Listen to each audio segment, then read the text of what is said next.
Bismillahirrahmanirrahim. Assalamualaikum warahmatullahi wabarakatuh. Waalaikumsalam. Pada hari ini kita sambung lagi pembacaan kita, iaitu bermula daripada muka surat 140, iaitu mukaddimah kedua. Mukaddimah pertama daripada dia banyak kali mukaddimah ni. Mukaddimah pertama daripada mukaddimah dulu ada. Ni mukaddimah pertama daripada isi dan mukaddimah kedua daripada bab pertama. Di sini dia bercakap tentang geografi atau ilmu alam. Bismillahirrahmanirrahim. Al-muqaddimatu tsaniyah fi qistil umran min al-ardi wal isharatu ila ba'di ma fihi min al-bihari wal anhar wal aqalim. Pembicaraan pendahuluan kedua bahagian-bahagian dunia, di mana terdapatnya peradaban, beberapa maklumat tentang lautan, sungai dan daerah. اعلم أنه قد تبين في كتب الحكماء الناظرين في أحوال العالم أن شكل الأرض كروي، وأنها محفوفة بعنصر الماء كأنها عنبة طافية عليه، فانحصر الماء عن بعض جوانبها لما أراد الله من تكوين الحيوانات فيها وعمرانها بالنوع البشري الذي له الخلافة على سائرها.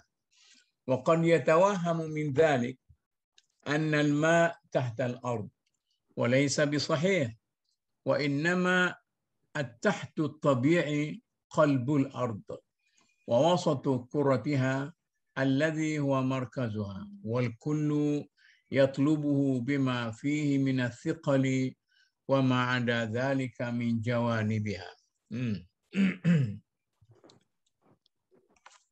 Dalam buku-buku ahli falsafah yang disebut hukamat tadi, mereka telah membuat agakan tentang keadaan dunia. Telah diterangkan bahawa bumi adalah bulat dan dikelilingi oleh air. Perbandingan ialah umpama sebiji anggur yang terapung-apung di atas permukaan air. Air itu mengosongi beberapa bahagian bumi. Sebabnya ialah Allah hendak menciptakan pelbagai makhluk yang hidup di atas muka bumi dengan manusia-manusia yang menghuni yang sebagai khalifah Allah di atas kehidupan yang lain. Seseorang akan beranggapan bahawa air itu berada di sebelah bawah bumi. Sebenarnya ia adalah satu kesilapan. Apa yang dianggap di sebelah bawah permukaan bumi adalah di terasnya dan di tengah-tengah sfera, di bahagian tengah, di mana segalanya ditarik oleh tarikan graviti. Semua bahagian sudut bumi yang selebihnya dan air yang mengelilingi dunia adalah pada sebelah atasnya. Bila sebahagian permukaan bumi dikatakan di sebelah bawah, ia dikatakan demikian dengan merujuk beberapa daerah yang lainnya. Okey. والماء المحيط بها فوق الأرض، وإن قيل في شيء منها أنه تحت الأرض فبالإضافة إلى جهة أخرى منه. Bahagian bumi di mana air mengosonginya adalah separuh daripada permukaan sfera bumi. Ia berbentuk bulat dan dikelilingi pada semua sudutnya oleh unsur air yang menjadi lautan yang disebut sebagai laut yang mengitar, al-bahrul muhit.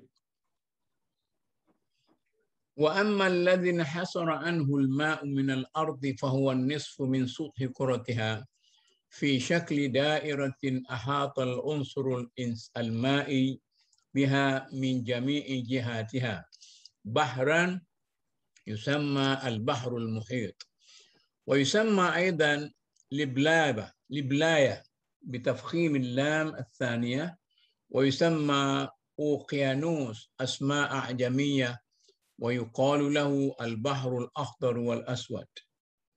شو لما ليه وأما الذين حصر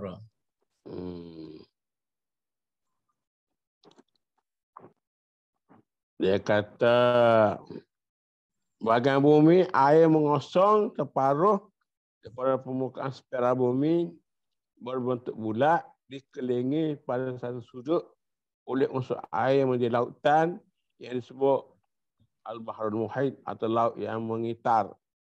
Bahagian bumi yang tidak menakung air, dengan demikian untuk peradaban manusia lebih banyak tandus dan tanah kosong daerah yang ditempati orang. Daerah kosong di bahagian selatan bumi adalah lebih luas daripada daerah kosong di bahagian utara. Bahagian yang diusahakan yang menganjur lebih ke sebelah utara berbentuk uratan. Ia menganjur lebih ke Khatul Istiwa dan di utara ke satu lingkaran. Di belakangnya pun ada deret tanggung ganang yang memisahkan bahagian yang diusahakan daripada unsur-unsur air.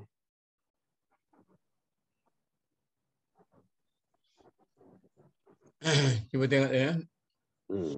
Wahadzal munkashif. Saya start situ tu. Paragraf tu. Wahadzal munkashif min al-ardi qalu هذا مقدار النصف من الكرة أو أقل والمعمور منه مقدار ربعه وهو المنقسم بالأقاليم السبعة.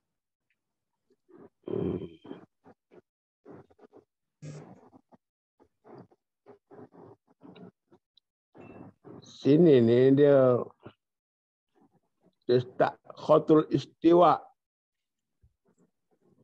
membahagikan dunia kepada dua. Okey. Wa khatul istiwa yuqassimu al-ard binisfayn min al-maghrib ila al-mashriq. Wa huwa tul al-ard wa akbar khatt fi kuratiha. Khatul Istiwa membahagikan dunia kepada dua, daripada barat ke timur. Ia mewakili ukuran panjang dunia. Ia adalah garisan terpanjang spera bumi. Bagaimana juga garis-garis ekliptik itu dan equinox adalah garis-garis membujur.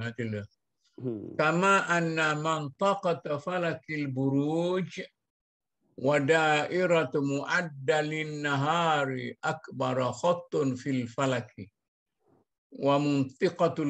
ومنطقة البروج مقسمة ب360 درجة والدرجة من مسافة الأرض 25 فرسخا والفرسخ 12,000 ذراع أي 3 أميال لأن الميل 4,000 ذراع والذراع 24 أصبعا والأصبع 6 حبات شعير مصفوفة ملصق بعضها إلى بعض ظهرا لبطن. Terjemahan dia banyak istilah ni sikit. Iaitu Khatul Istiwa membagikan dunia kepada dua, barat dan timur. Mewakili ukuran panjang dunia, garis terpanjang spera bumi. Bagaimana juga garis-garis ekliptik itu dan equinox adalah garis-garis membujur yang paling panjang di bumi. Ekliptik itu dibahagikan kepada 360 darjah. Setiap darjah 25 parsah. Panjang satu parsah 12,000 hasta atau 3 batu. Sebab setiap satu batu 4,000 hasta. Satu hasta adalah 24 jari. Dan setiap panjang jari adalah 6 biji buah gas semacam gandum yang digunakan untuk membuat bir, yang diletakkan berbaris pada satu jajaran. Jarak antara equinox yang selari dengan ekuator Khatul Istiwa, dunia membahagikan cakrawala kepada dua bahagian. Nanti dia wa baina dairati mu'addalin nahari allati tuqassamul falaku binisfaini wa tasamatu khuttul istiwa'i min al-ardi wa baina kulli wahidin min al-qutubaini 90 darajah.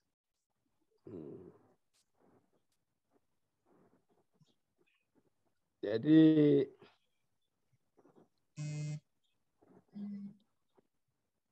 yang selari dengan kutub istiwa dunia membahagi kedua-dua kutub.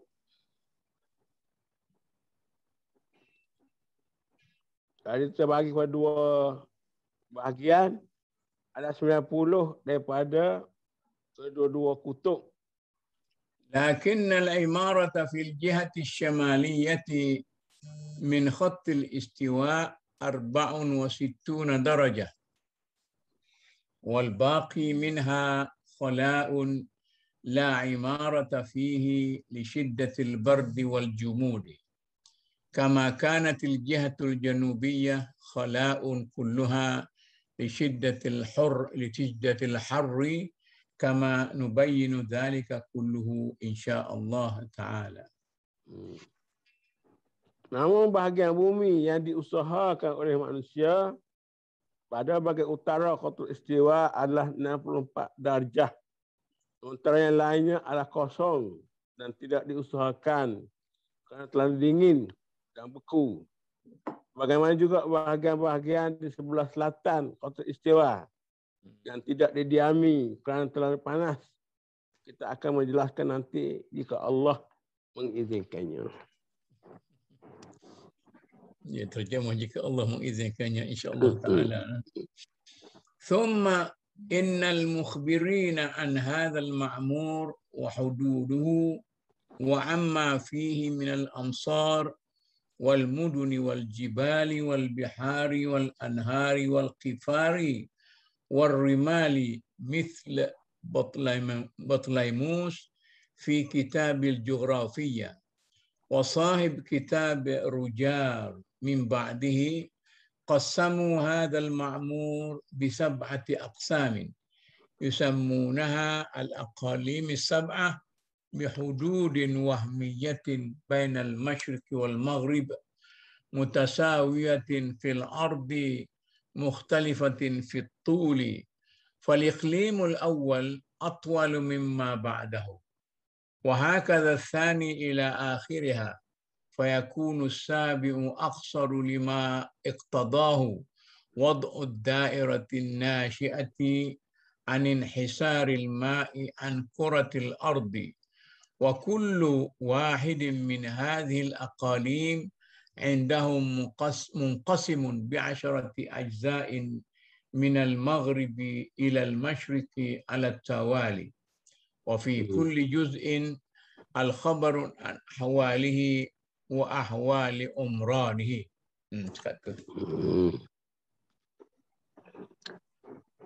Maklumat tentang bahagian bumi yang diusahakan dan batas-batas serta tentang kota-kota besar, bandar-bandar, gunung-gunung, sungai, daerah yang terbiar dan padang pasir yang ada telah disebut oleh Ptolemy dalam bukunya Ilmu Bumi dan sesudahnya oleh penulis buku tentang Book of Roger. Mereka telah membahagikan daerah-daerah ini kepada 7 bahagian yang mana dipanggil sebagai 7 zon. Perbatasan ketiga daerah ini adalah satu khayalan sahaja. Ia terbentang dari timur ke barat dan perjuangan garis lintang ianya adalah seakan-akan, sedangkan garis bujur pula adalah berbeza. Daerah yang pertama adalah lebih panjang daripada yang kedua. Hal yang sama pada yang kedua, begitulah seterusnya. Daerah yang ketujuh yang terpendek. Ia terjadi oleh bentuknya yang membulat yang terjadi akibat daripada pengaliran air dan sfera bumi. Itu kita boleh gambarkan kalau kita ambil apa tu lah. Ambil bulatan globe tu. Jadi yang panjang sekali, mengikut kita nak faham kitab dia lah, benda ni dah budak-budak pun tak dah lah. Ialah Qatul Istiwa. Kemudian atas sikit tu pendek sikit. Atas sikit tu pendek sikit. Ni cerita macam tu kan. Jadi satunya Al-Biharu. Dia cerita apa dia laut ya. Wa dzakaru inna hadzal bahrul muhit yakhruju minhu min jihatil maghribi fil iqlimir rabi' al-bahrur rumi al-ma'ruf. ويبدأ في خليج مضايق في أرض 12 ميلا أو نحوها ما بين طنجة وطريفة ويسمى الزقاق ثم يذهب مشرقا وينفسح إلى أرض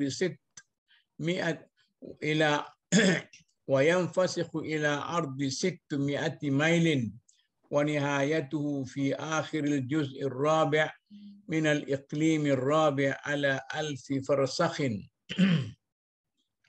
و160 فرسخا من مبدئه وعليه هنالك سواحل الشام وعليه من جهة الجنوب سواحل المغرب أولها طنجة عن الخليج ثم أفريقيا ثم برقة إلى الإسكندرية ومن جهات الشمال سواحل القسطنطينية عند الخليج ثم البنادقة ثم روما ثم الأفرنجة ثم الأندلس إلى طريفة عند الزقاق قبالة طنجة ويسمى هذا البحر الرومي والشامي وفيه جزر كثيرة عامرة كبار مثل إبريطش وقبرص وصقيلة وميورقة وسردانية. Jadi ni geografi tanah dia lah ni tak? Sebab dia sebut di sini, para ahli bumi menyebut Laut Tengah Mediterranean sebagaimana yang kita tahu adalah meranting daripada Laut Tayar mengitannya di sebelah barat. Daerah yang keempat, ia dimulai dari selat-selat yang sempit, kira-kira selebar 12 batu di sekitar Tangier dan Tarifa yang disebut The Strait of Gibraltar. Kemudian ia memanjang dan meluas selebar 900 batu, berakhir di bahagian hujung seksi keempat, daerah yang keempat. Satu jarak sebanyak 1160 parsah dari tempat permulaan. Di sana ia dibatasi oleh pantai Syria. Di sebelah selatan dibatasi pantai Maghribi, dimulai oleh Tangier. Kemudian Afrika, Barqah dan Iskandaria di sebelah utara. Ia dibatasi oleh pantai Konstantinopel. Kemudian Venice, Roma, Prancis, Spanyol. Andalus Spanyol lah. Kemudian balik ke Tarifa di Strait of Gibraltar berhadapan dengan Tangier. Laut Mediterranean Tengah juga dikenali sebagai Laut Roma atau Laut Syria. Mempunyai banyak pulau yang berpenghuni. Ada yang besar seperti Kreta, Cyprus, Majorca dan Sardinia. وقالوا ويخرج منه في جهة الشمال بحران آخران من خليجين أحدهما مسامت للقسطنطينية يبدأ من هذا البحر متضايقا في عرض رمية السهم ويمد 3 بحار فيتصل بالقسطنطينية ثم ينفسج في عرض 4 أميال ويمر في جرية 60 ميلا ويسمى خليج القسطنطينية ثم يخرج من فوهة عرضها 6 أميال فيمد بحر بنطس وهو بحر ينحرف من هنالك في مذهبه إلى ناحية الشرق فيمر بأضر هرقلية وينتهي إلى بلاد الجزرية الخزرية على 1300 ميل من فوهته وعليه من الجانبين من الروم والترك وبرجان والروس.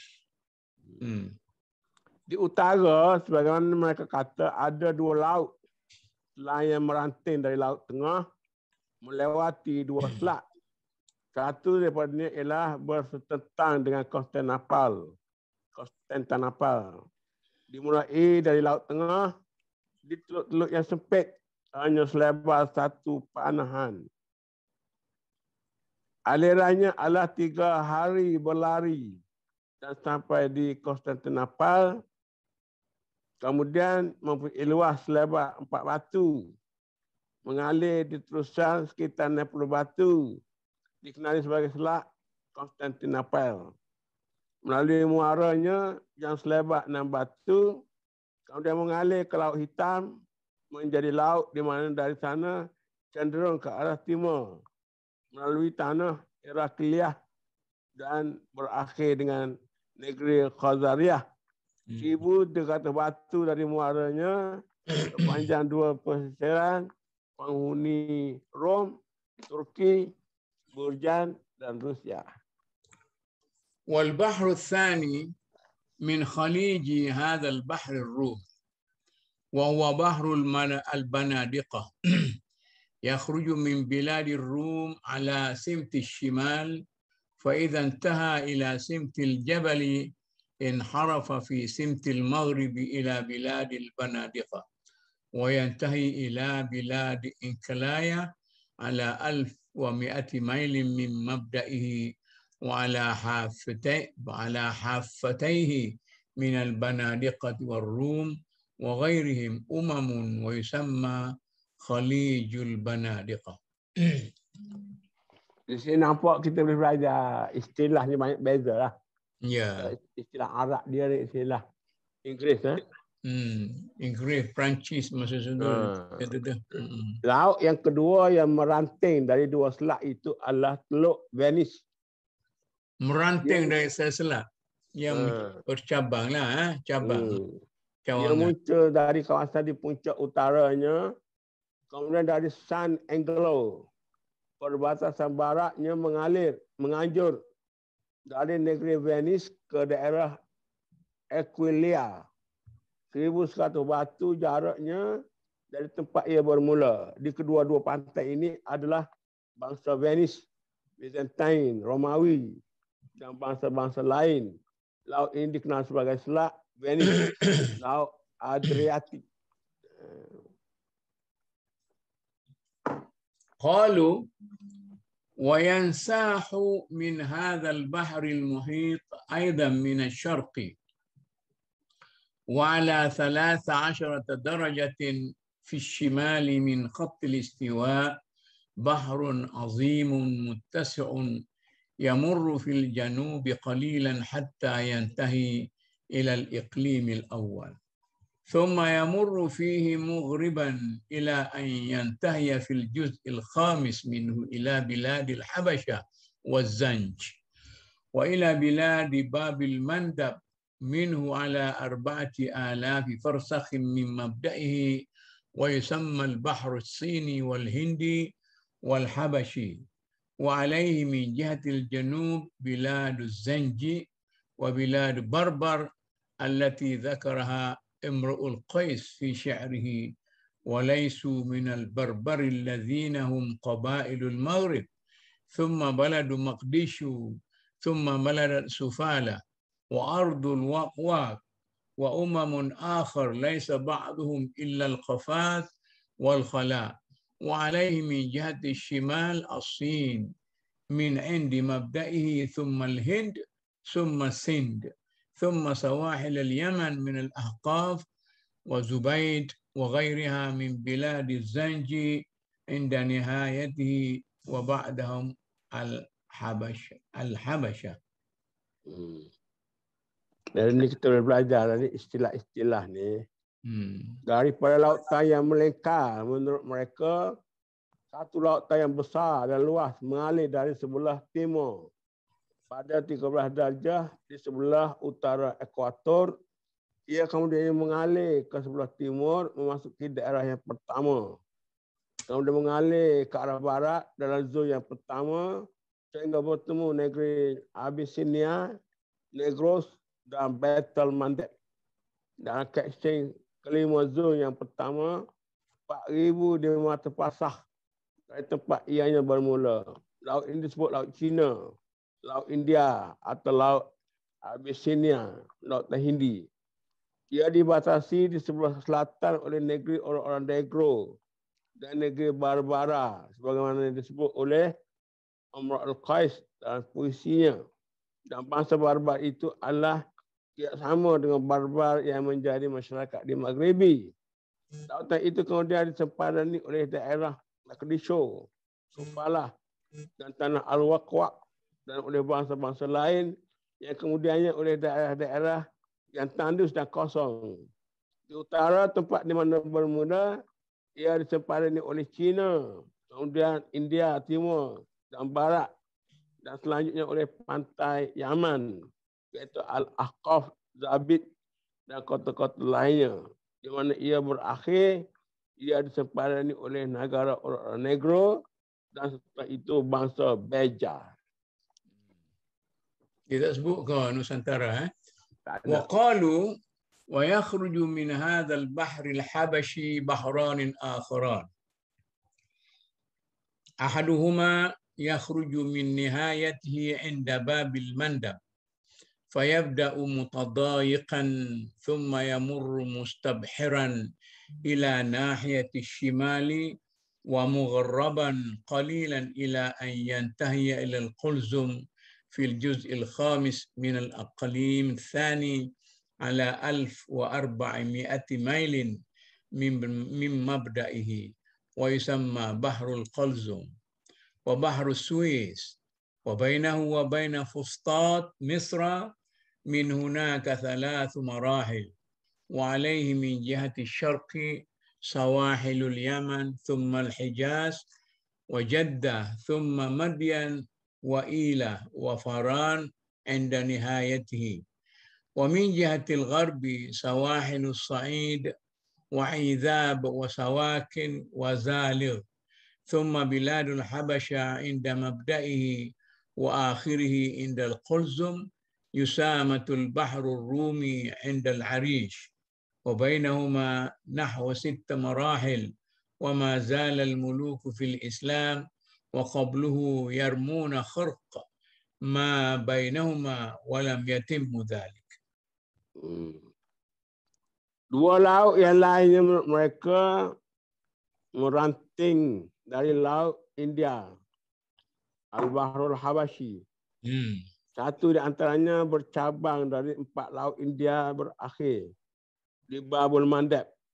Laut itu pada mulanya sempit, kemudian mengalir, melebar ke arah utara dan sedikit ke barat hingga berakhir di bandar Al-Qalzum di belahan kelima daerah yang kedua. 1,400 batu jarak dari bahagian permulaan. Laut itu disebut Laut Al-Qalzum atau Laut Suez, yakni Laut Merah. Dari Laut Suez, Laut Merah di Suez ke Fustat adalah sejauh 3 hari perjalanan. Laut Merah dibatasi di sebelah timur oleh pantai Yaman, Hijaz dan Jeddah. Dan kemudian di sebelah barat dibatasi oleh pantai utara, Aizak, Swakin. Ia tamat di Kulzum. Ia akan sampai Laut Tengah di Al-Arish. Jarak antara Laut Merah dan Laut Tengah adalah 6 hari perjalanan. Ramai raja-raja, baik Islam maupun sebelumnya, pergi bagi kedua-dua daerah berhasrat untuk melintasi kawasan yang menjadi pengantar bagi kedua-dua daerah tersebut, tetapi tidak berhasil. والبحر الثاني من هذا البحر الحبشي ويسمى الخليج الأخضر يخرج ما بين بلاد السند والأحقاف من اليمن ويمر إلى ناحية الشمال مغربا قليلا إلى أن ينتهي إلى الأبلة من سواحل البصرة في الجزء الثالث من الإقليم الثاني على 400 فرسخ و40 فرسخا من مبدئه ويسمى بحر فارس. وعليه من جهة الشرق سواحل السند ومكران وكرمان وفارس والأبلة، وعند نهايته من جهة الغرب سواحل البحرين واليمامة وعمان والشجر والأحقاف عند مبدئه، وفيما بين بحر فارس والقلزم جزيرة العرب كأنها داخلة في البحر من البر في البحر، يحيط بها البحر الحبشي من الجنوب وبحر القلزم من المغرب وبحر فارس من الشرق وتفضي إلى العراق بين الشام والبصرة على 1500 ميل بينهما، وهنالك الكوفة والقادسية وبغداد وإيوان كسرى والحيرة، ووراء ذلك الأعاجم من الترك والحزر وغيرهم. وفي جزيرة العرب بلاد الحجاز من جهة الغرب منها، وبلاد اليمامة والبحرين وعمان في جهة الشرق منها، وبلاد اليمن في جهة الجنوب منها، وسواحله على البحر الحبشي. Saya nampak ni dia lebih kepada negeri Arab ni. Ya. Laut kedua yang bercabang di Laut India dan disebut dengan Teluk Parsi atau Teluk Hijau, mengalir di daerah antara pantai barat India dan Al-Ahqaf di Yaman. Laut itu mengalir ke arah utara dan membelok sedikit ke barat hingga sampai di Al-Ubullah di pantai Al-Basrah di belahan ke-6 dari daerah yang kedua, 440 parsah dari mana ianya bermula. Laut ini disebut Teluk Parsi atau Laut Parsi. Ia dibatasi pada sebelah umur oleh pantai India Barat, Mokran, Kirman, Pars dan Al-Ubullah, tempat di mana ia berakhir.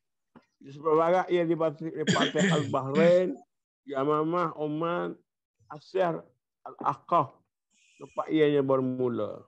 Antara Teluk Parsi dan Kulzum terhampar Jazirah Arab meninjau keluar dari tanah besar ke laut. Jazirah ini dikelilingi oleh Laut India di selatan, Laut Kulzum, Laut Merah di barat dan Teluk Parsi di timur. Jazirah ini terhampar ke Iraq antara Syria dan Basrah, di mana antara Syria ke Iraq 1,500 batu. Di Iraq ialah Al-Kufah, Al-Qadisiyah, Baghdad, Balai Resipi Khorsal dan Al-Hirah. Lepas itu terdapat bangsa-bangsa bukan Arab, misalnya bangsa Turki, Khazar dan lain-lain. Jazirah Arab ini mencakupi Hijaz di barat, Yamamah, Bahrain dan Oman di sebelah timur dan di selatannya Yaman sepanjang pantai Laut India. وقالوا وفي هذا المعمور بحر آخر منقطع من سائر البحار في ناحية الشمال بأرض الديلم يسمى بحر جرجان وطبرستان، طوله 1000 ميل في عرض 600 ميل. في غربيه أذربيجان والديلم، وفي شرقيه أرض الترك وحوارزم، وفي جنوبه طبرستان، وفي شماله أرض الخزر واللان. Di kawasan yang diusahakan untuk mereka terdapat laut lainnya ke arah utara di tanah Dailam. Laut ini tidak ada hubungan dengan laut-laut yang lain. Ia dikenali sebagai Laut Jurjan dan Tabaristan, yakni Laut Caspian. Panjangnya ialah 1000 batu dan lebarnya 600 batu. Ke sebelah baratnya pula terbentang Azerbaijan dan daerah Dailam. Ke sebelah timurnya ialah tanah bangsa Turki, dan Khwarizmi. Ke sebelah selatannya adalah Tabaristan, dan ke sebelah utaranya pula ialah tanah Khaza dan Alan. Kalau kita biasa dengan tempat-tempat ni, nampaklah gambaran dia tu. Hadhihi jumlatul bihar al-mashhura allati dzakaraha ahlul geografia. Jadi kesemua ini adalah laut-laut termasyhur sebagaimana disebut oleh ahli-ahli ilmu bumi. Qalu wa fi hadha al-juz' al-ma'mur anharun kathira. A'zamuha arba'atu anharin wa hiya an-Nil wal Furat wa Dajlah wa nahru Balah al-musamma Jijun. Selanjutnya mereka mengatakan bahawa di bumi yang telah diusahakan terdapat banyak sungai.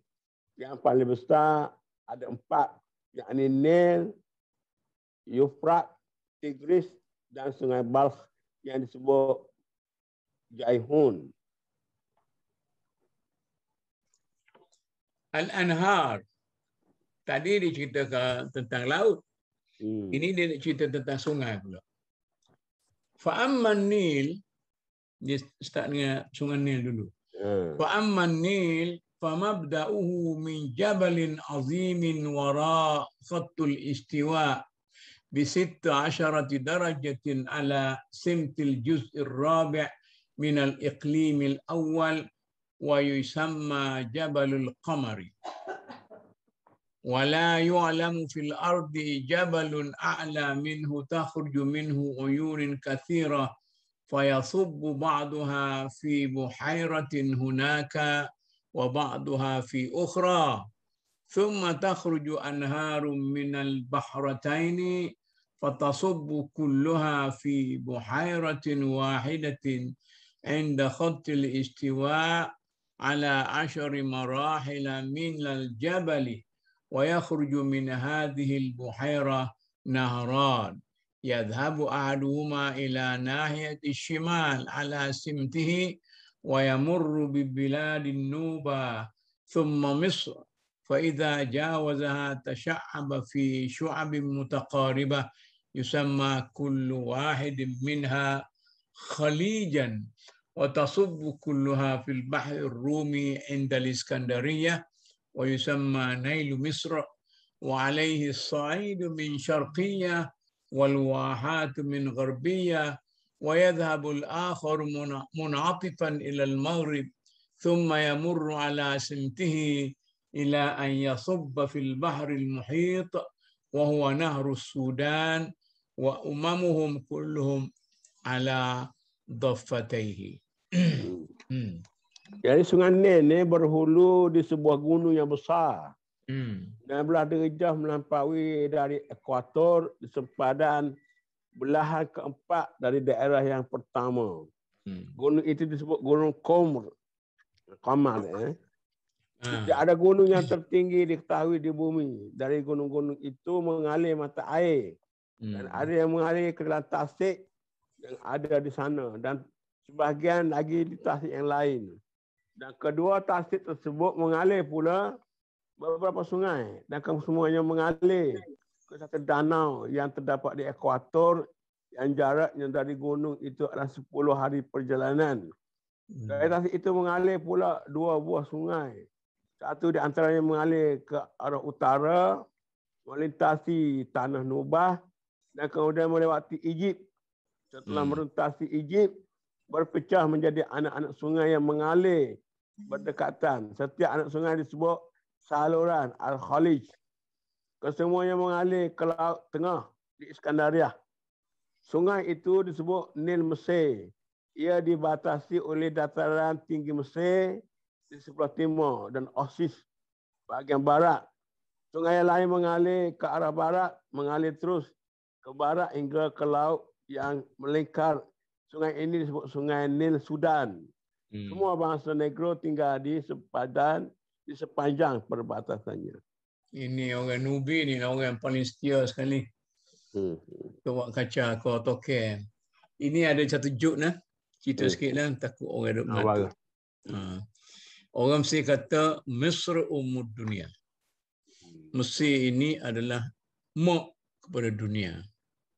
Pasal bagi orang Mesir, dia ada sungai Nil ni. Sungai Nil ni ialah sungai yang paling menyuburkan tanah di sekeliling dia. Jadi disebut dunia. Dia kata An-Nil nahru minal jannah. Batu Nil tu sungai daripada syurga. Kemudian jawab orang Nigeria.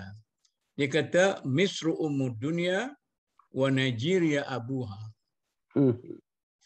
Mesir itu mok dunia dan pok dunianya ialah Nigeria. Pasalnya air Nil tu datang daripada kawasan tinggi di Nigeria tadilah. Ini orang-orang Middle East lah. Ini Sungai Furat pula.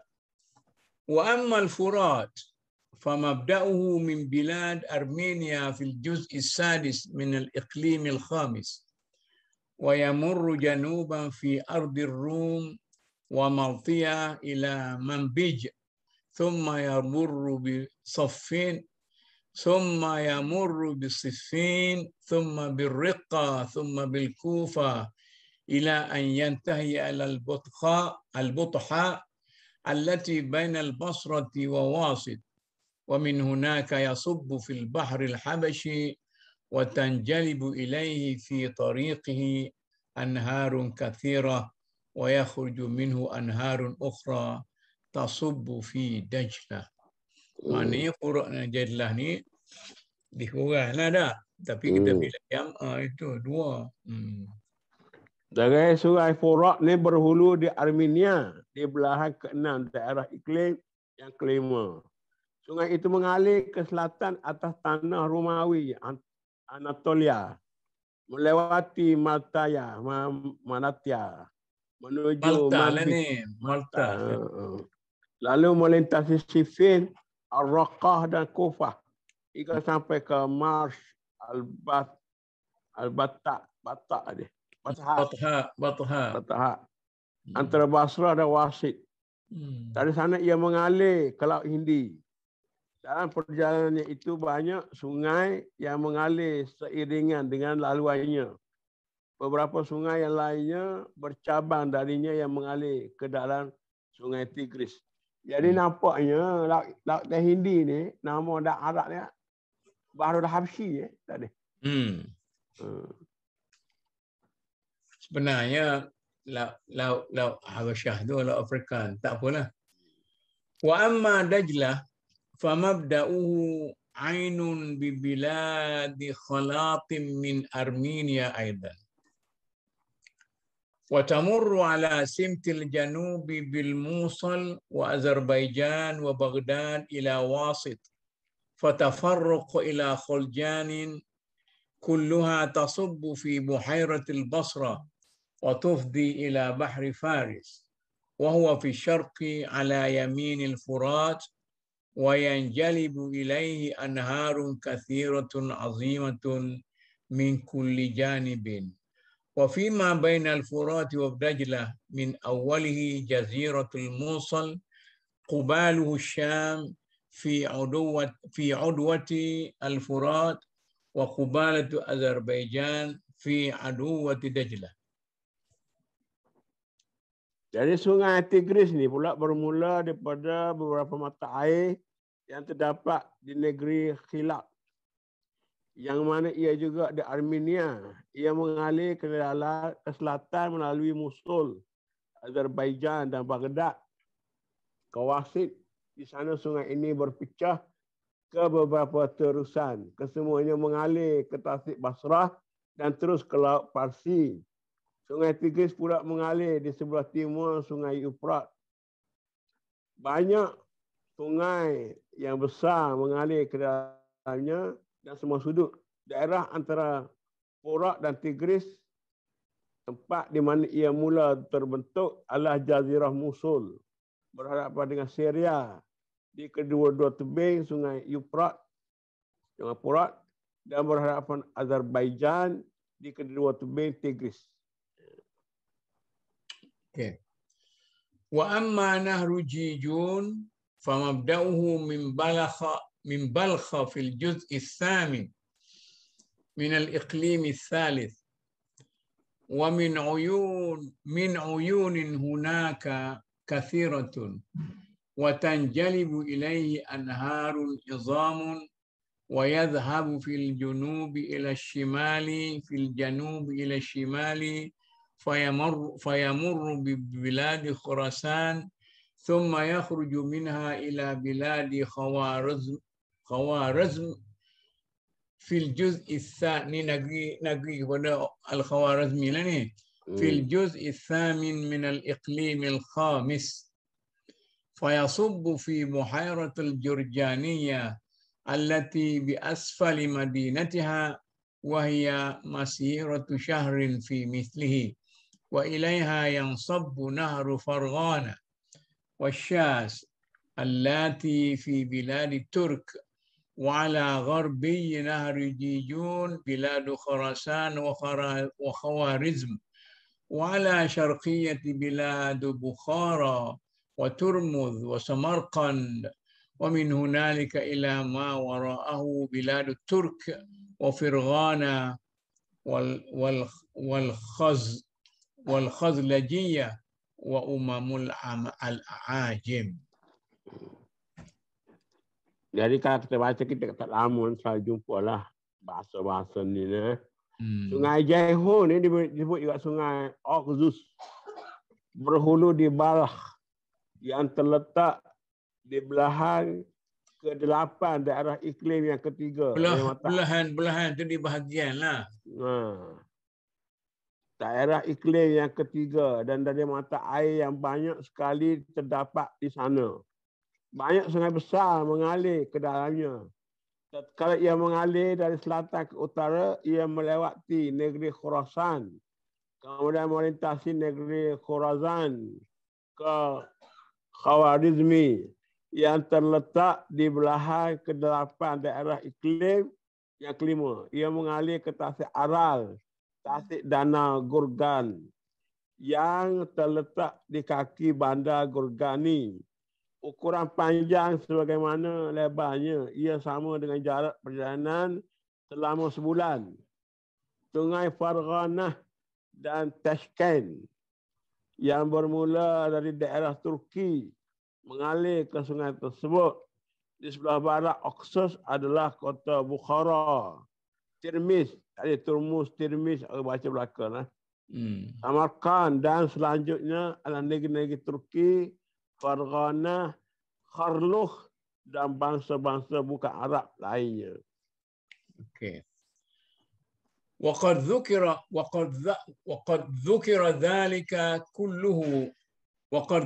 ذلك كله بطليموس في كتابه والشريف في كتاب رجال وصوروا في الجغرافية جميع ما في المعمور من الجبال والبحار والأدوية واستوفوا من ذلك ما لا حاجة لنا به لطوله ولأن عنايتنا في الأكثر إنما هي بالمغرب الذي هو وطن البربر وبالأوطان التي للعرب من المشرق والله الموفق. Kesemuanya itu telah disebut oleh Ptolemy dalam bukunya dan oleh Asy-Syarif Al-Idrisi dalam buku tentang Roger, Book of Roger. Semua gunung-gunungnya, lautan dan sungai-sungainya yang boleh ditemui di kawasan yang diusahakan oleh telah diperinci dalam peta-peta dan secara telitinya dibicarakan dalam buku-buku ilmu alam.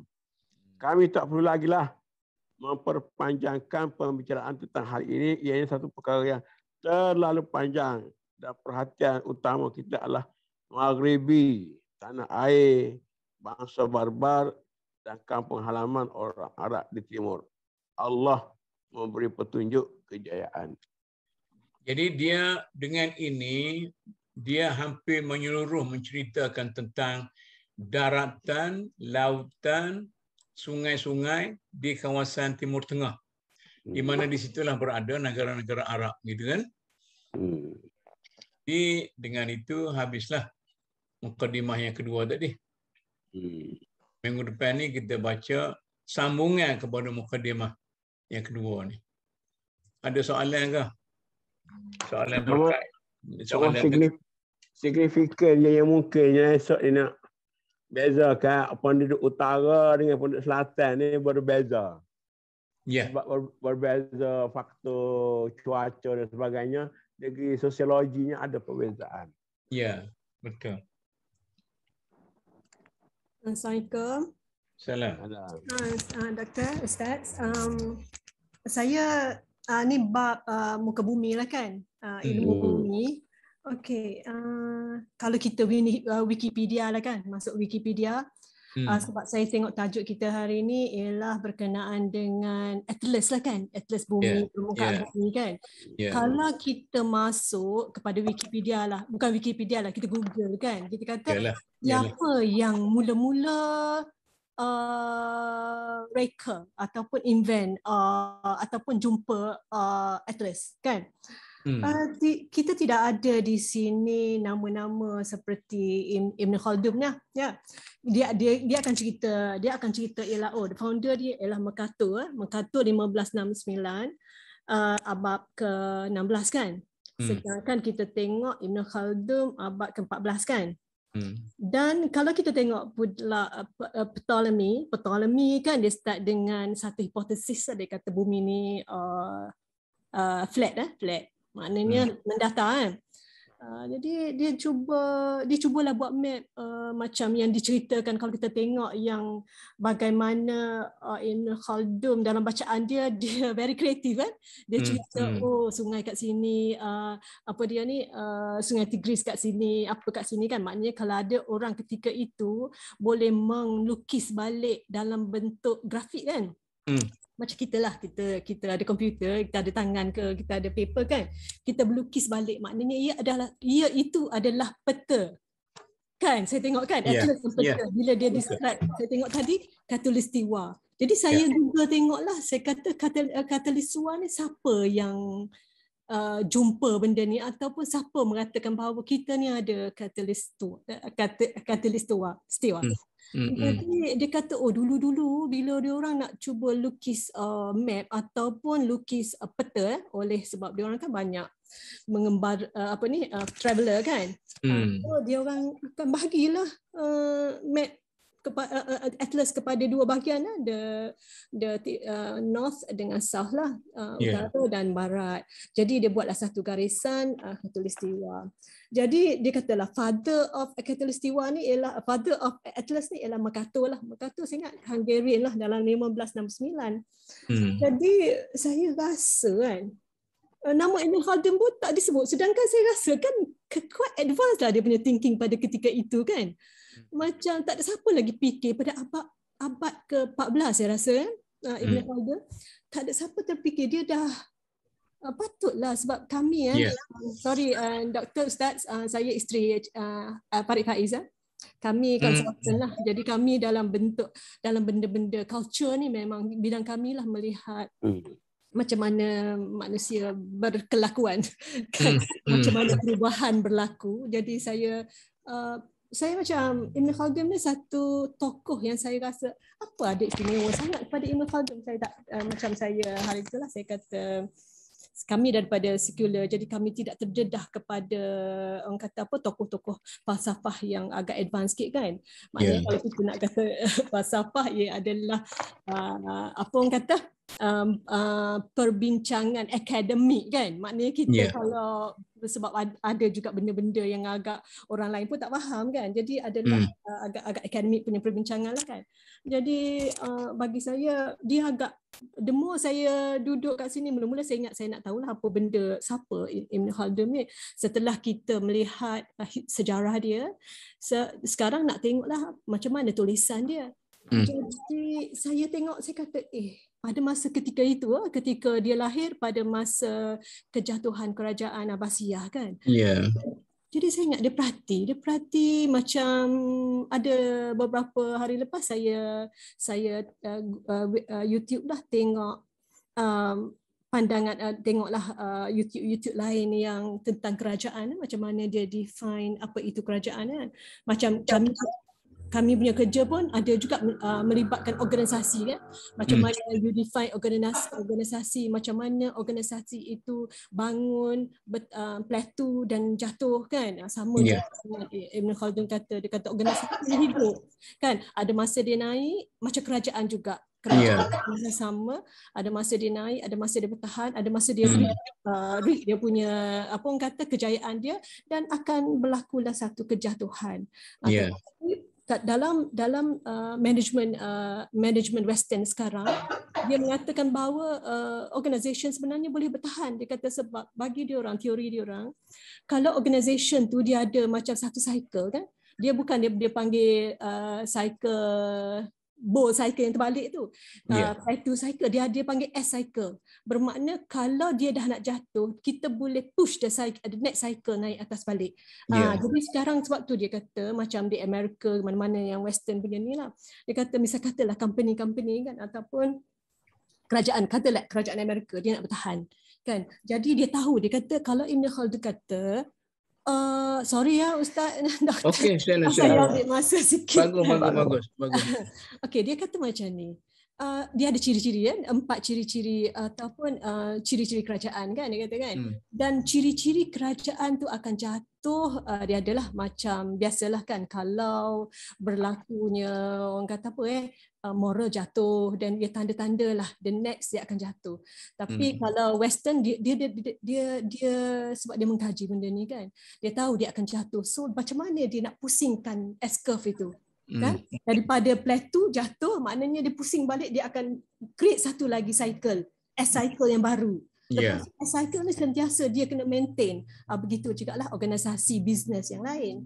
Jadi soalan saya tadi kan macam itulah, saya macam yalah Western ni kan, dia tak maulah nama Ibn Khaldun ni ada kat sini kot. Jadi bila kita tengok Ilmu Bumi kan, kita tengok tak ada pun nama Ibn Khaldun.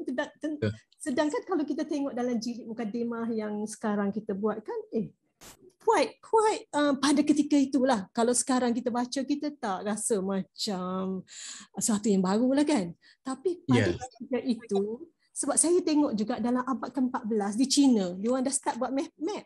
Sebab dia akan travel kan, dia akan start map. Tapi kita kata tokoh yang agak ke depan dari segi pemikiran dia lah. Betul.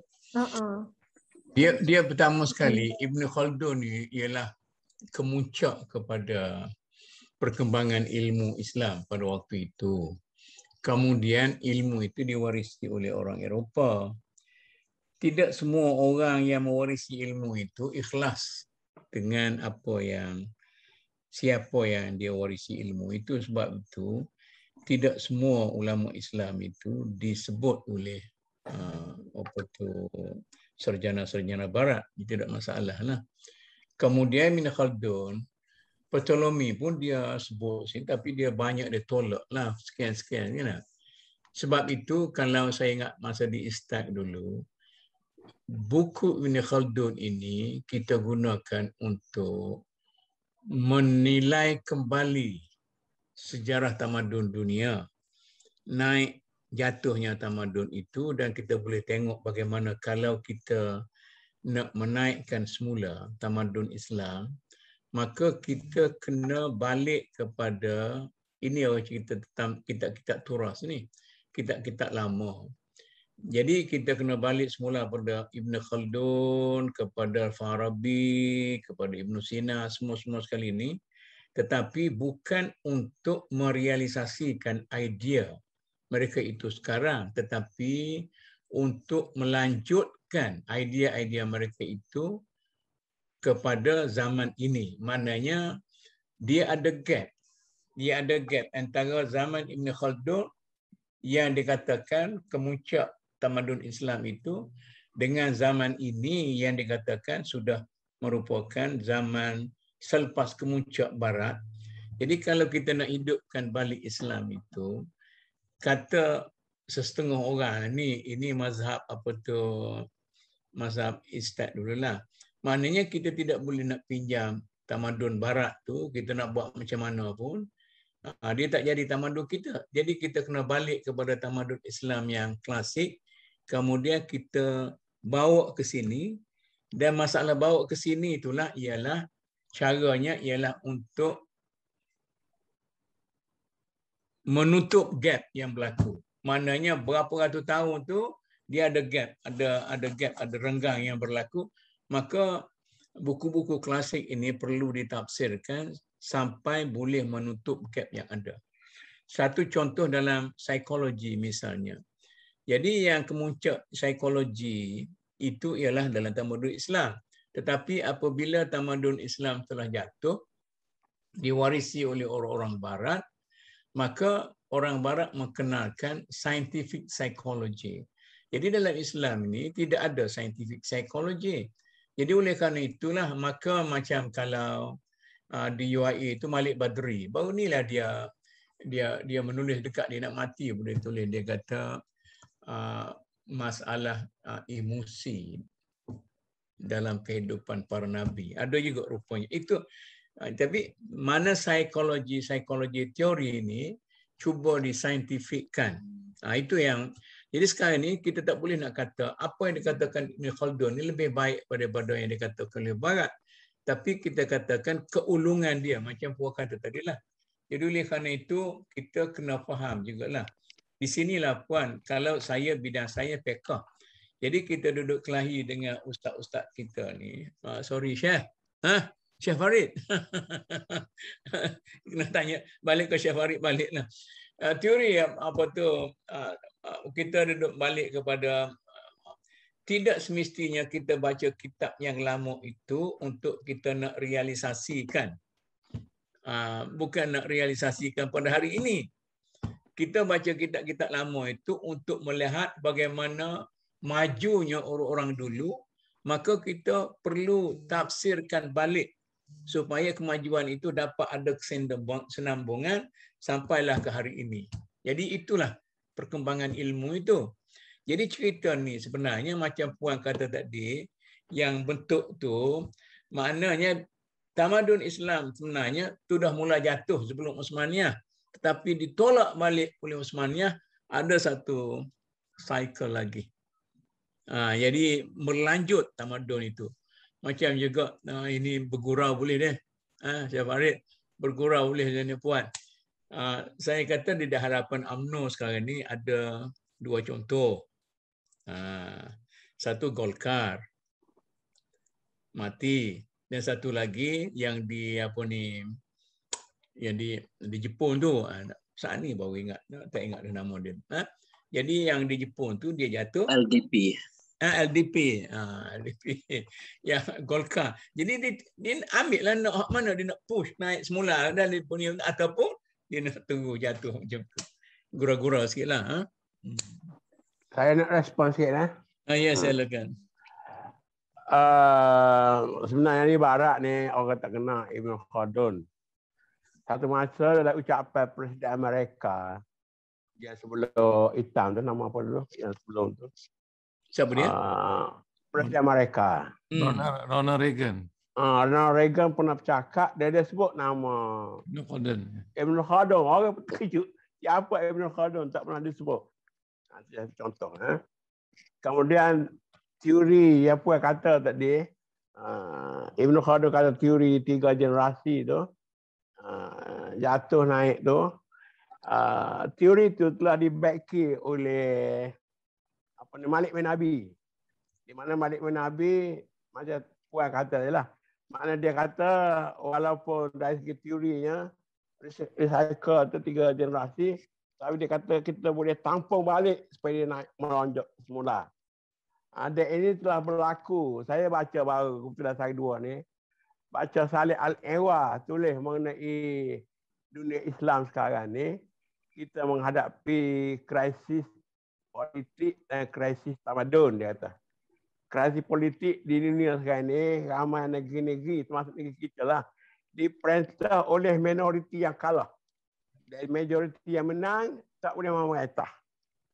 Itu dari segi teori dalam krisis politik sekarang. Dalam krisis tamadun pula, pernah berlaku kecoh di Amerika. apabila kita tengok sistem pendidikan mereka sekarang ni gagal dalam keadaan kalau dia betul dengan keadaan yang ada, Jepun akan mengatasi. Maka pakar-pakar di Amerika membuat adjustment sehingga dia perbetulkan balik. Dan jadi stabil balik. Jadi maksudnya di sini, sebab tu dia kata kita kena beringat macam negeri kita, negeri dunia ketiga lain ni, pendidikan kita berubah. Anak-anak kita jadi K3 tahun, K4 tahun, K-SPN, K tak ada SPN, K tak ada SPR. Itu semua memang jadi masa kepada kreasi sama ada yang ada. Sebab budak-budak kita jadi kacau bilau. Jadi kacau bilau, cikgu pun kacau bilau, jawatan pendidikan kacau bilau, kontrak pun kacau bilau. Kita hari masa yang hidup begitu ya. Jadi kita kena ada, kita punya perancangan sendiri. Tak boleh punya orang mereka ubah, kita pun nak ubah. Punya orang barat ubah, kita pun nak ubah. Kita kena ada kita punya sendiri. Sebab makna benda tu masing-masing tadilah. Macam bagaimana mereka, dia tak akan ikut Jepun. Tapi dia akan baiki cara dia. Sehingga dia stabil balik. Begitulah. Itu saja saya punya. Yalah, bagus tu. Teori ni kita boleh transfer ke orang ke? Dia boleh melanjut ke umurnya. Anda mencelah sikit Ustaz Kamil ni point tu. Sebenarnya yang menarik budaya ataupun Jepun dengan Amerika, Ustaz Kamil. Lepas daripada Hiroshima, kita dengar Jepun boleh dari segi economic force boleh pantul balik. Tapi yang menariknya, yang bantu Jepun ialah Amerika. Pemikiran Amerika. Contohnya total quality ataupun budaya quality. Ideanya asal daripada Amerika. Sebab guru-guru kita panggil quality, total quality guru, Durannya, Demingnya, Crosby, itu guru-guru quality. Yang belajar semua apa Pareto chart, semua statistik semua asal daripada Amerika. Jadi lepas peperangan dunia kedua, orang macam Deming semua ni pergi ke Jepun, mengajar orang Jepun mengenai budaya quality. Tapi yang menariknya, mereka sendiri yang mengajar ni bagi tahu orang Jepun jangan ikut cara orang Barat. Sebab tu pada Ana yang menarik pengalaman ni yang jadi analisa ataupun rumusan pengkaji-mengkaji, Jepun ambil idea Amerika tapi tanam dalam budaya Jepun sendiri. Jadi kejayaan total quality ialah teknik metod daripada Amerika, tapi ditanam dalam budaya Jepun. Betul. Sebab contoh budaya Amerika ni dia ada individualistik. Individu, tapi budaya Jepun kekitaan. Jadi nak buat quality memerlukan budaya syura, kekitaan, patriotisme. Jadi ada dalam budaya Jepun dan diperingatkan budaya tu jangan hilang. Jadi menariklah idea, mana dia ini satu juga kita bicara soal budaya lah. Betul. Saya nak celah balik ya. Ustaz Kamil ingat tak masa Ustaz Razali Nawawi cerita berkenaan dengan dia punya pengalaman dekat ialah Ikhwanul Muslimin dengan semua tu kan. Dia dipesan oleh ikhwan sana. Wakil dekat Malaysia ni lain. Kita ambil je daripada macam Jepun, dia ambil je daripada Amerika, sedangkan Amerika yang cetuskan kualiti punya filosofi itu kan. Tetapi kita bawa balik dan kita kena faham wakil kita. Lepas tu macam mana? Because kita bangsa kita orang Melayu tak keras. Tak keras, maknanya kita tak, kalau keras dia melenting kan, dia macam tu. Jadi kalau kita faham konteks kita kan, jadi kita faham falsafah, because falsafah dia fitrah je kan. Kalau kita maknanya kita rasa selesa, bukan kata selesa untuk kita kata kita bandingkan kita punya nafsu-nafsu kita, tak. Dia Islam ni fitrah, apa-apa yang kita selesa itulah Islam kan. Jadi kalau kita faham konteks kita, maka aplikasi kita tengok what is the best way that it works in your context. Jadi sama juga kita kata tadi kan, kita kata Datuk cakap, Ustaz pun cakap, kata kalau kita belajar falsafah Ibn Khaldun ni, tapi kita fahamlah dia keras, masa dia hidup masa perang. Jadi kadang-kadang kalau kita nak debate secara terperinci kan, kita pun jadi confused kan. Kita ambil gist dia, kita tengok macam mana dia punya tokoh pemikiran dia, agak hebat kan. Kita pun boleh jadi gitu juga, tetapi kenapa kita tak jadi gitu? Kita refer kepada barat punya, semua kita refer kepada barat. Jadi bila kita refer kat barat, kita kata setakat Ptolemy, lepas tu Ptolemy pergi kat Mercator, lepas tu in between tu mana? Kan? Saya rasa in between itulah Ibn Khaldun. Tapi macam Ustaz Kamil kata, dia orang tak suka memfamouskan nama kita. Okay, sorry Ustaz Kamil tadi nak. Tak apa. Saya nak timbul satu isu, Datuk. Kelemahan orang Melayu ni. Kita tengok bangsa kita lah. Kita tengok orang Arab, dia banggakan kepada legasi keluarga dia. Dia kata ada al tu, al ni. Jadi dia boleh baca kerana dia daripada Nabi Muhammad sampai Nabi Ismail, Nabi Ibrahim. Betul. Sama juga dengan orang Cina. Orang Cina pun dia bangga dengan keluarga Tan, keluarga apa-apalah. Kita orang Melayu ni tak ada legasi keluarga. Malah kau tanya datuk nenek dia siapa, dia tak tahu. Jadi dia pun tak ada rasa bangga datuk dia, nenek dia. Kecuali orang-orang jadi sultan, jadi istana lah. Kalau kita rakyat biasa ni, nama keluarga dekat 2-3 tok, nenek tu dia tahu. Lepas tu dia tak tahu. Macam mana kita nak kembali supaya orang kata kenal keluarga. Sebab bila kenal keluarga, saya ingat dia ada rasa jati diri, rasa hebat. Dia rasa tu nenek. Dia ni puteri Gunung Sado, kau punya keturunan Raja Abdullah. Tadi, kalau kita tengok keturunan orang kita tu, raja-raja, apa? Raja lari, raja kalah judi. Tapi maknanya dia ada legasi dia. Tapi kita tak tanya kepada anak kita ni, legasi keluarga. Anak baik lah. Saya Ustaz sikit lagi nak just tambah Ustaz Kamil punya. Sela. Saya tengok kan dalam definisi asabiyah oleh Ibn Khaldun kan. Saya tak tahulah macam mana dia define, tapi agak interesting sikit lah kan. Bila dia kata kita bangsa, satu bangsa. Okeylah kita ambil kata kerajaan. Dia merupakan satu negara, satu bangsa. Tak kiralah sebab saya masuk kepada piagam Madinah kan, nak faham kan bila Rasulullah kata siapa-siapa yang non-Muslim pun, dia perjanjian Rasulullah bila kita diserang, non-Muslim ke kena bantu Muslim. Jadi kita sekarang, sebab kita tidak ada serang menyerang, katalah Malaysia diserang, maka kita Muslim, siapa-siapa yang duduk dalam Malaysia, kita adalah satu bangsa. Kan? Saya faham macam tu lah kan. Ustaz Kamil kata betul lah kan, macam kami pun macam Haji Farid pun dia kata kami kadang-kadang datuk nenek kami dulu kata kami dulu daripada Bugis, keturunan kita kan kepulauan kan, jadi itu memang tak mustahil. Maknanya kita sentiasa kita archipelago kan, bukan saja archipelago, kepulauan Melayu. Jadi daripada pulau ada komunikasi di situ. Maka berlakulah Jawa datang ke Semenanjung, berlakulah benda-benda macam tu. Jadi kalau kita kata Bugis, kita kata kita sebenarnya daripada seafarer lah kan, hebatlah tu kan. Maknanya daripada, kalau kita kata seafarer masa tu, orang-orang Asia memang hebat dari segi dia punya pengalaman laut ni kan, dari segi Jadi di situ bila kita cerita betul jugalah menimbulkan rasa kita ada sesuatu yang nenek moyang kita punyai.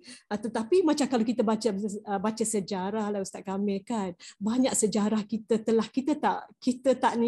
tak dapat nak ni balik, misal katalah Kedah tua ke, macam mana ulama-ulama kita bermati-matian untuk mempertahankan Islam itu sendiri kan. Jadi kita sedar-sedar kita ni orang Islam senang je. Jadi kita tak lihat apa jadi dengan Filipin kan? Daripada negara Islam dia jadi Kristian. Kalau ulama-ulama datuk nenek kita tidak berjuang mati-matian untuk mempertahankan Islam, kita pun Allah Alam tak tahu. Maknanya kita kena sambunglah perjuangan itu kan. Ya. Itulah saya nak cuit tadilah tentang bagaimana kita perlu menanam benih yang baik itu di bumi kita. Itu saya nak sebut fake Malaysia saya itulah. Jadi kita merealisasikan dalam negara kita ini perlu mengambil kira ekosistem dan budaya hidup masyarakat kita. Jadi insya-Allah lah tu baguslah. Kita boleh berbincang. Orang lain ada nak sambung ke? Tak kena nak dengar saja. Saya sambung satu lagi tadi. Okey. Tentang sejarah ni. Kita baca sejarah dulu, Melaka jatuh kerana kita guna keris, kita guna alat senjata yang tak sepadan dengan senjata yang digunakan oleh penjajah barat. Saya ada baru terbaca sebenarnya alat senjata kita masa tu hebat. Sebenarnya kalau Melaka tu kerana ada pokok pengkhianat yang masuk belah Portugis. Sebab dia kata ketika Kayak Osmaniah Turki berperang tu, Melaka lah hantar senjatanya. Jadi senjata Melaka digunakan untuk kerajaan Turki. Jadi senjata kita hebat. Macam pelayaran kita hebat tadi. Tapi kita dibaca dari buku sejarah, Melaka jatuh kerana Portugis, Belanda guna meriam. Dan kita guna keris pendek dan sebagainya. Jadi ini penulis sejarah dibuat oleh penjajah, ya kita terima dan telah budak-budak tanpa kita faham. Okey. Ada apa lagi?